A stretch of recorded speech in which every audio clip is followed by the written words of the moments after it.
The Resilience Across Borders podcast is intended for education, support, and inspiration. I am not a psychologist or a medical doctor and do not offer any professional, medical, or health advice. If you are dealing with or suffering from any psychological or medical conditions, please seek help from a qualified health professional.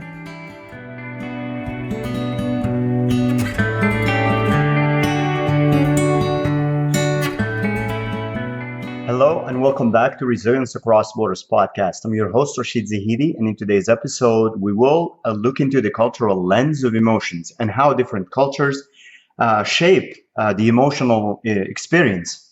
So emotions are universal, but the way we understand, label, and respond to them is heavily shaped by our culture and language.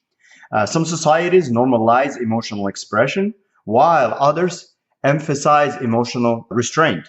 These cultural nuances influence how we interpret our feelings and shape our personal emotional landscape. So in this episode, we explore how some different cultures perceive emotions and how cultural norms and language affect our emotional experiences. First, let's talk about how culture shapes the labeling of emotions. Every culture has unique words to describe emotions, influencing how people perceive and categorize their feelings. For instance, in different languages, there is not an exact word for, say, sadness. It may be a different context, maybe a different word, not just in translation, but in whole meaning. This linguistic relativity, often referred to as the Sapir-Whorf hypothesis, suggests that the language available to us affects how we experience the world emotionally. For instance, there is a Japanese word or concept of amae. In Japanese culture, it refers to the pleasant emotion of depending on another's goodwill or another person's goodwill. It highlights how comfortable emotional reliance is seen as positive and even necessary in relationships. Now, in contrast, many Western cultures emphasize independence and might view similar behavior even as neediness. So this demonstrates how culture shapes whether emotional dependence is embraced or discouraged, depending on how the culture views it and refers to it and what they use to describe it. So understanding different emotional concepts like IA can help develop a more nuanced view of dependency in relationships, for example, helping individuals cultivate empathy and a greater acceptance of emotional reliance when appropriate. And there's many other concepts of this, not just emotional reliance, but this was just one example. Also, cultural norms around emotional expression vary, of course. Some cultures encourage overt emotional expression, while others promote emotional restraint. These differences shape how individuals respond to and regulate emotions in various contexts. For instance, in East Asian cultures, there's maybe you're more likely to encounter emotional restraint.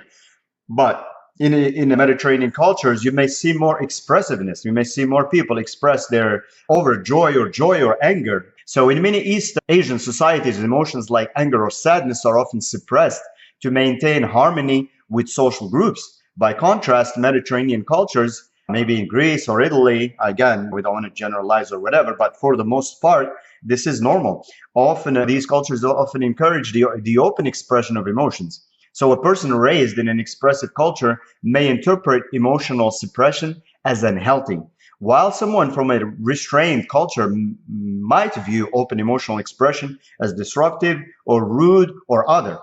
So recognizing these cultural differences helps avoid misunderstandings also in cross-cultural interactions. For example, someone working with a colleague from a more restrained culture can interpret their lack of emotional display not as indifference, but as a cultural norm. Now, let's talk about the importance of language when it comes to emotional regulation, because language not only gives names to emotions, but also provides tools for regulating them. Cultures with rich emotional vocabulary offer their members more ways to identify subtle emotional states, which can enhance emotional regulation and well-being. And by giving one example from one language and another, I'm not saying one language is more rich in vocabulary or anything, but just for the sake of examples, there are just certain words or concepts in certain languages that just capture some things that are not captured in other languages in one word. For instance, in German or Schadenfreude and in Inuit, it's a pork. It's a pork. The German word Schadenfreude describes the feeling of joy from another person's misfortune, while the Inuit word it's a pork captures the feeling of anticipation when waiting for someone to arrive. These emotions may not have equivalent words in other languages, which could limit awareness of such nuanced feelings. Again, learning emotional terms from different languages, I'm not saying you got to go out there and figure out each one, but I think just to open up your mind, give you perspective and understand how different these things can get. So learning some of these terms or just being aware of them expands one's emotional vocabulary, also promoting emotional intelligence. For instance, identifying this German word Schadenfreude can help recognize and regulate potentially harmful emotions like envy, fostering self-awareness and empathy. And excuse my German accent. Cultural narratives and emotional expectations. Now, different societies attach narratives and expectations to emotions, which influence how people are supposed to feel in certain situations. And I say supposed to in quotes. These norms shape not only how individuals experience emotions, but also how they respond to others. For instance, happiness is mostly a goal in Western cultures versus in Buddhism, emotional balance is the goal. Western societies often promote happiness as a life goal, which can lead to the avoidance of negative emotions at times. In contrast, many Buddhist traditions emphasize balance, encouraging people to sit with all emotions, pleasant or unpleasant. So adopting a balanced emotional perspective can reduce the pressure to constantly pursue happiness, making it easier to accept and process negative emotions in a healthy way. Practicing mindfulness meditation rooted in a tradition can also aid emotional balance. So our culture and language are powerful forces, as demonstrated by just a couple of examples here, that shape how we understand and respond to our emotions. In recognizing these cultural influences, we can get to a greater emotional awareness and empathy, especially in cross-cultural contexts, whether it's learning new emotional terms, understanding different emotional norms, or broadening narratives about what it means to feel. Expanding our emotional perspective can also enrich both our internal world and our relationships with others.